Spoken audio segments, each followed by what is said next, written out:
جب ظلم اور تاریکی دنیا کو اپنی لپیٹ میں لے لے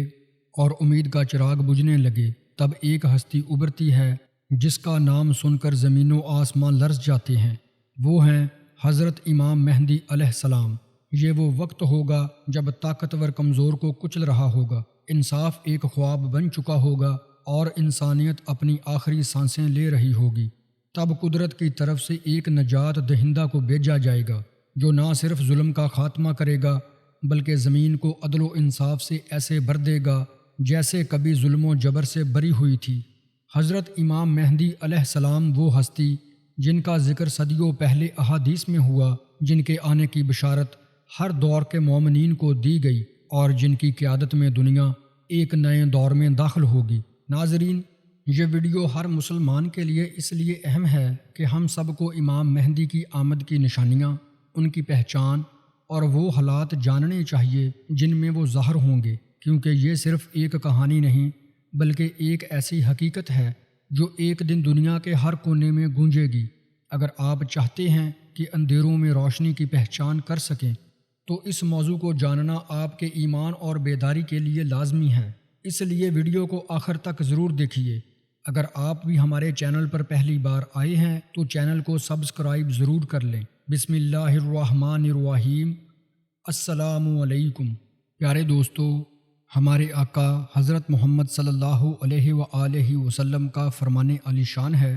کہ مہدی میری اولاد میں سے ایک شخص ہوگا جو شکل و صورت میں مجھ سے مشابہ ہوگا اور اس کے حالات بھی مجھ سے ملتے جلتے ہوں گے۔ جب دنیا کا آخری وقت نزدیک آ جائے گا تب وہ پیدا ہوگا اور وہ بھی اپنی حیثیت سے انجان رہے گا، یہاں تک کہ دجال کا ظہور ہو جائے گا اور دنیا بھر سے مسلمان مکہ اور مدینہ کے 2 شہروں کی جانب دوڑ پڑیں گے تاکہ ان شہروں میں پناہ لے کر دجال کے فتنے سے بچا جا سکے۔ انہی دنوں جب دجال ظاہر ہو چکا ہوگا اور پوری دنیا پر اپنا قبضہ مستحکم کرنے میں مصروف ہوگا، میری امت کے صالحین خانہ کعبہ میں طواف کے دوران مہدی کو پہچان لیں گے اور بڑے اسرار سے ان کے ہاتھ پر بیعت کریں گے۔ اس بیعت کے بعد مہدی میری امت کی رہنمائی کریں گے تاکہ اس بڑے دجالی فتنے پر قابو پایا جا سکے۔ ناظرین، نبی کریم صلی اللہ علیہ وآلہ وسلم کے ارشاد مبارکہ کے مطابق یہاں تک ایک بات تو واضح ہو گئی کہ امام مہدی کا ظہور خانہ کعبہ میں طواف کے دوران اولیاء کرام اور صالحین کی ایک جماعت کے ہاتھوں ہوگا جو انہیں پہچان کر ان کے ہاتھ پر بیعت کر لیں گے۔ اب ہم نبی کریم کی ایک دوسری حدیث کی جانب آتے ہیں جس کا مفہوم یہ ہے کہ قیامت اس وقت تک قائم نہیں ہوگی جب تک خراسان سے کالے جھنڈوں کا ایک لشکر نہ نکلے اور ان کا راستہ کوئی بھی نہیں روک سکے گا، یہاں تک کہ وہ شام کے شہر ایلیا یعنی موجودہ بیت المقدس کے شہر یروشلم میں جا کر پڑاؤ ڈال دیں اور وہاں پر مہدی کی سرداری میں دجال کی فوجوں سے مقابلہ کریں۔ دوستو، اس سے ایک بات اور واضح ہو جاتی ہے کہ امام مہدی کا لشکر ابتدا میں بہت چھوٹا ہوگا اور دجال کا لشکر بہت بڑا ہوگا۔ اب ہم نبی کریم کی احادیث کی روشنی میں یہ قیاس کر سکتے ہیں کہ امام مہدی اپنے ساتھ میسر آنے والے تمام لوگوں کو لے کر مکہ المکرمہ سے نکل کر شام کے شہر یعنی موجودہ یروشلم، جہاں پر بیت المقدس اور مسجد اقصی واقع ہیں، پہنچ جائیں گے۔ امام مہدی کے ظہور کی خبر آنن فانن ایسے ہی پوری دنیا میں پھیل جائے گی جیسے دجال کے ظہور کی خبر دنیا میں پھیلی ہوگی۔ البتہ مختلف احادیث کی بیان کردہ نشانیوں کے مطابق ہم اس بات کا اندازہ بڑی آسانی سے لگا سکتے ہیں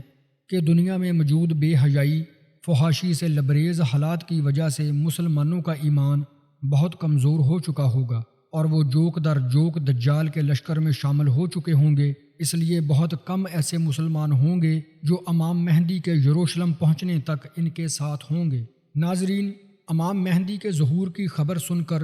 خراسان سے کالے جھنڈوں پر مشتمل لشکر نکلے گا جو ان کی مدد کے لیے ایلیا، جس کا موجودہ نام یروشلم ہے، جائے گا۔ اس بارے میں کسی بھی حدیث میں صراحت نہیں ملتی کہ کالے جھنڈوں پر مشتمل یہ لشکر کن لوگوں پر مشتمل ہوگا اور یہ کون سی قوم ہوگی۔ اگر ہم دنیاوی حالات کا جائزہ لیں تو اس وقت مشرق وسطیٰ اور عرب خطے میں کم از کم 2 درجن تنظیمیں ایسی ہیں جن کے جھنڈوں کا رنگ کالا ہے۔ ایک دوسری حدیث میں یہ بھی کہا گیا کہ کالے جھنڈوں کا یہ لشکر مشرق کی جانب سے نکلے گا اور امام مہدی کی مدد کرنے روانہ ہوگا۔ اگر ہم عرب کے مشرق میں دیکھیں تو ہمیں ایک طرف تو ہندوستان بھی نظر آتا ہے جہاں یہ موجودہ انڈیا اور پاکستان واقع ہے، اور مشرق کی تعریف میں ہم شام اور عراق کو لے سکتے ہیں جو موجودہ دنیا کی حد بندیوں کے باعث اس وقت جزیرہ نما عرب کے شہروں مکہ اور مدینہ کے تقریباً مشرق میں ہی موجود ہے۔ اس لیے اس بات کا اندازہ کرنا نہایت مشکل ہے کہ یہ لشکر موجودہ دنیا کے کسی ملک سے نکلے گا۔ اگر ہم پہلی بیان کردہ احادیث کے مطابق خراسان کی بات کریں تو اس زمانے کا خراسان ایک نہایت وسیع و عریض علاقہ تھا جس میں موجودہ ایران، پاکستان اور افغانستان کا ایک بڑا حصہ شامل ہوتا ہے، یعنی ان تینوں ملکوں کے سنگم پر موجود ایک بہت بڑا علاقہ اس زمانے میں خراسان کہلاتا تھا۔ اگر اسی نہج پر سوچا جائے تو یہ اندازہ لگایا جا سکتا ہے کہ یہ لشکر کسی نہ کسی طرح افغانستان، ایران اور پاکستان کے ان لوگوں پر مشتمل ہوگا جو یہاں کسی نہ کسی صورت برسر پیکار ہیں یا ابھی تک منظر عام پر نہیں ہیں، یا ہو سکتا ہے کہ وہ لوگ ابھی تک پیدا ہی نہ ہوئے ہوں، اور جب حضرت امام مہدی علیہ السلام کا وقت آئے تو ان ممالک کے حالات بدل چکے ہوں، یا ایسا بھی ہو سکتا ہے کہ جب حضرت امام مہدی کا وقت آئے تو ان تمام ممالک کے حالات بدل چکے ہوں۔ جو موجودہ صورتحال ہے ایسی صورتحال نہ ہو۔ احادیث میں موجود مختلف آثار سے یہ بات واضح ہو جاتی ہے کہ اس بات کے امکانات زیادہ ہیں کہ یہ لشکر اسی علاقے سے نکلے گا۔ موجودہ دنیا کے حالات دیکھتے ہوئے اس بات کو یقین سے کہا جا سکتا ہے کہ یہ لشکر ایران، افغانستان اور پاکستان کے ملحقہ علاقوں سے ہی روانہ ہوگا، اور نبی کریم صلی اللہ علیہ وآلہ وسلم کی پیش گوئی کے مطابق اس لشکر کا راستہ دنیا کی کوئی طاقت نہیں روک سکے گی۔ ناظرین، اب اگر ہم دوسری جانب دیکھیں اور موجودہ دنیا کی نئی حد بندیوں اور سرحدوں کی جانب نظر دوڑائیں تو ہمیں شام اور عراق بھی اسی حوالے سے موضوع نظر آتے ہیں۔ اس لیے یہ بات بھی گمان سے دور نہیں کہ ہو سکتا ہے حضرت امام مہدی علیہ السلام کی مدد کرنے والا لشکر اس علاقے سے نکلے اور موجودہ یروشلم پہنچ کر قیام کرے، اور وہاں پر امام مہدی کی سرداری اور ان کی قیادت میں دجال کی فوجوں کے خلاف جنگ کا آغاز ہو۔ اب اگر ہم اس بات پر غور کریں کہ آخر کالے جھنڈے والے یہ افراد اور یہ لشکر کون سا ہوگا تو اس کی بھی دو ممکنہ وجوہات بیان کی جا سکتی ہیں۔ اول تو اگر ہم اس بات پر قیاس کریں کہ یہ انہی تنظیموں میں سے کوئی لشکر ہوگا جو عرب اور مشرق وسطیٰ کے علاقوں میں طاغوتی طاقتوں کے خلاف سرگرم ہیں، تو پھر اس کی بھی دو ممکنہ صورتیں ہو سکتی ہیں۔ پہلی صورت تو یہ ہو سکتی ہے کہ یہ تنظیمیں جن کے جھنڈوں کا رنگ سیاہ ہے وہ متفقہ طور پر ایسی تنظیموں کو یکجا کر لیں اور ایک بڑی تنظیم بنا کر ایک بڑے لشکر کی شکل میں امام مہدی کی خدمت میں روانہ ہو جائیں۔ اس کے علاوہ دوسری ممکنہ صورت یہ بھی ہو سکتی ہے کہ جس لشکر کے بارے میں احادیث میں اشارہ کیا گیا ہے وہ لشکر ابھی کسی تنظیم کی شکل میں دنیا میں موجود ہی نہ ہو، اور اس کے افراد خفیہ طور پر ایک دوسرے سے رابطے میں ہوں اور امام مہدی کے ظہور کے منتظر ہوں۔ اب آنے والے وقت میں کیا ہوگا اور یہ لشکر کون سا ہوگا اور کن لوگوں پر مشتمل ہوگا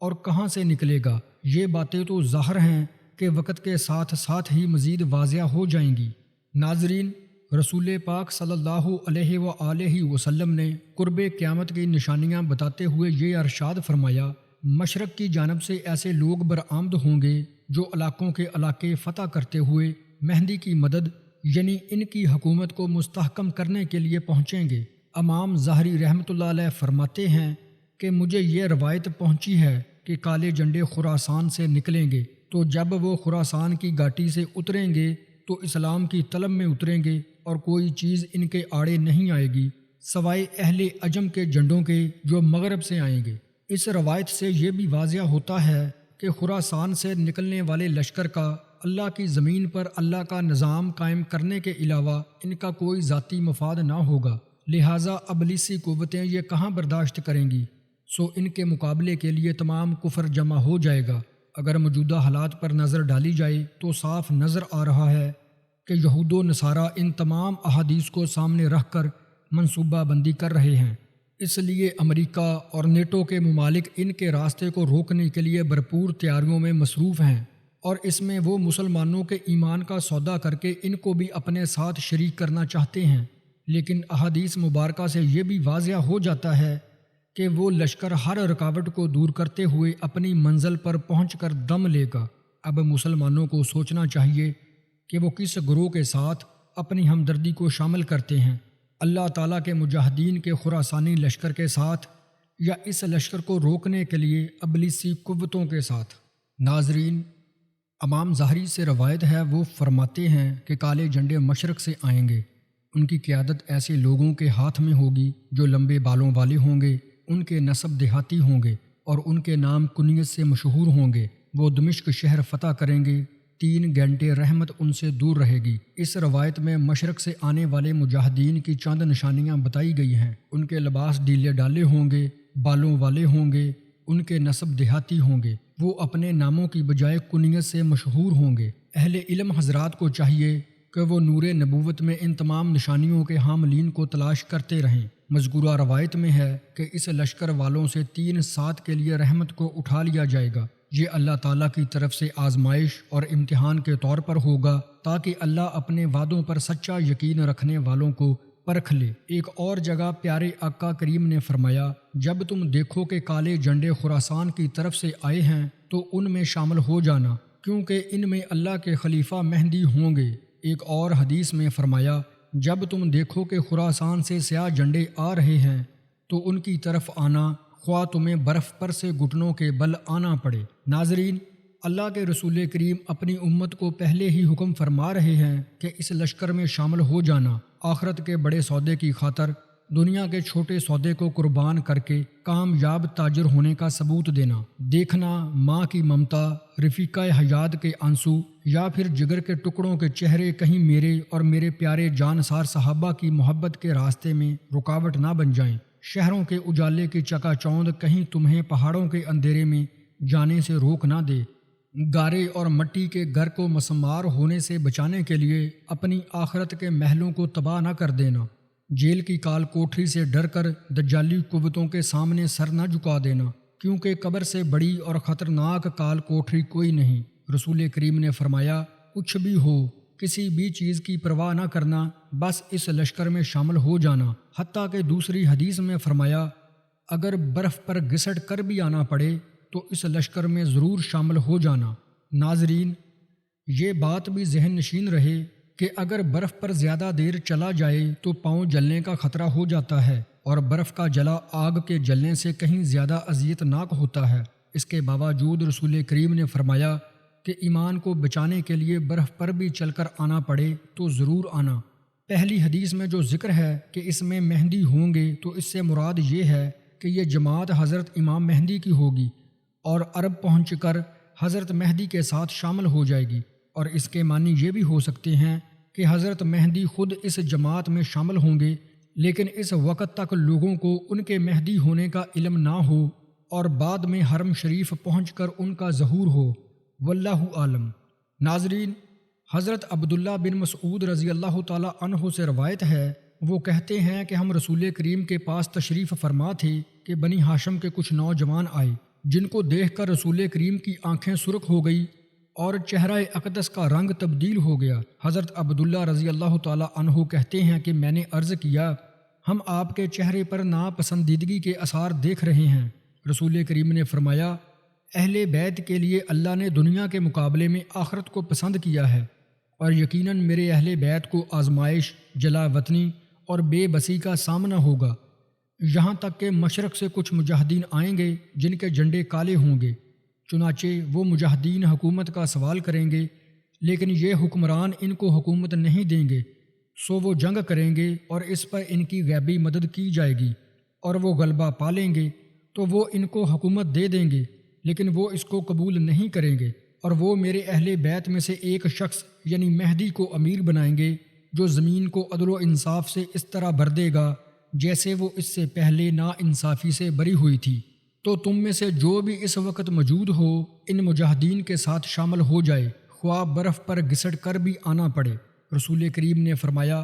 میری امت کے 2 لشکروں پر اللہ نے جہنم کی آگ حرام قرار دی ہے، ایک وہ لشکر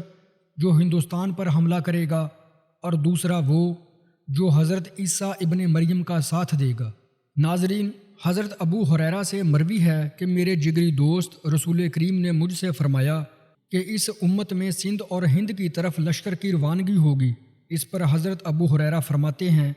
اگر مجھے کسی ایسی مہم میں شرکت کا موقع ملا اور میں شہید ہو گیا تو ٹھیک، اگر واپس لوٹا تو ایک آزاد ابو ہریرہ ہوں گا جسے اللہ تعالیٰ نے جہنم سے آزاد کر دیا ہوگا۔ ناظرین، یہ تھا تذکرہ امام مہدی اور ان کے لشکر کا۔ امید ہے آپ سب کو یہ ویڈیو ضرور پسند آئی ہوگی۔ اگر آپ کو یہ ویڈیو پسند آئی ہے تو اس ویڈیو کو لائک اور اپنے دوستوں تک ضرور شیئر کریں اور کمنٹ سیکشن میں اپنی قیمتی رائے کا اظہار بھی ضرور کیجیے۔ اگلی ویڈیو تک کے لیے اجازت دیجیے۔ اللہ حافظ۔